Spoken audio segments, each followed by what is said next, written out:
வணக்கம். நடந்து முடிந்த மக்களவை தேர்தல் முடிவுகள் மிகப்பெரிய ஒரு தாக்கத்தை இந்தியா கூட்டணிக்கும் என்டிஏ கூட்டணிக்கும் மிகப்பெரிய ஒரு அதிர்ச்சி அளிக்கும் விதமான மக்கள் தீர்ப்புகளை வழங்கியிருக்கிறார்கள்.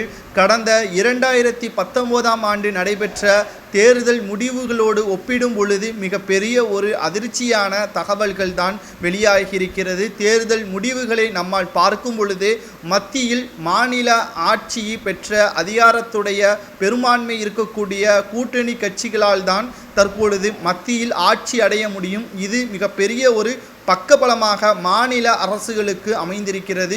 மத்தியில் தனித்து எந்த ஒரு முடிவுகளையும் கடந்த 5 ஆண்டுகள் வரை எந்த ஒரு முடிவுகளையும் எடுக்க முடியாது என்பது இதன் மூலமாக தெரிய வந்திருக்கிறது. சரி, 2019ஆம் ஆண்டிற்கும் 2024ஆம் ஆண்டிற்கும் உள்ள பெற்ற தொகுதிகளின் எண்ணிக்கையை முதலில் பார்த்துவிடலாம். பாரதிய ஜனநாயக கட்சி 2019ஆம் ஆண்டு 303 தொகுதிகளை வெற்றியடைந்திருக்கிறது. ஆனால் தற்பொழுது நடந்து முடிந்த மக்களவைத் தேர்தல் 2024ஆம் ஆண்டு முடிந்த மக்களவைத் தேர்தலின் முடிவுகள் 240களை பெற்றுள்ளது. தேசிய காங்கிரஸ் 2019ஆம் ஆண்டு 52 தொகுதிகளை வென்றிருந்தது. ஆனால் இந்த முறை 99 தொகுதிகள் பெற்று மிகப்பெரிய ஒரு வெற்றியை ஏற்படுத்தி இருக்கிறது. மேலும் எஸ்பி கடந்த முறை 5 தொகுதிகளில் வெற்றியடைந்திருந்தது.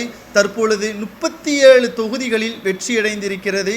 ஏஐடிசி கடந்த 2019ஆம் ஆண்டு நடைபெற்ற மக்களவைத் தேர்தலில் 22 தொகுதிகளில் வெற்றியடைந்திருந்தது.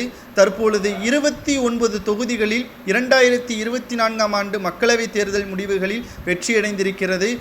திராவிட முன்னேற்ற கழகம் 2019ஆம் ஆண்டு 24 தொகுதிகளும் 2024ஆம் ஆண்டு மக்களவைத் தேர்தலில் 22 தொகுதிகளும் தற்பொழுது கைப்பற்றியிருக்கிறது. ஓவராலாக தற்பொழுது மத்தியில் ஆட்சி அமைக்க வேண்டும் என்றால் பாஜகவிற்கும் இந்திய கூட்டணிக்கும் கூட்டணி கட்சியின் ஆதரவுகள் இல்லாமல் வெற்றியடைவது கடினம் என்ற சூழல் தற்பொழுது நடைபெற்று கொண்டிருக்கிறது.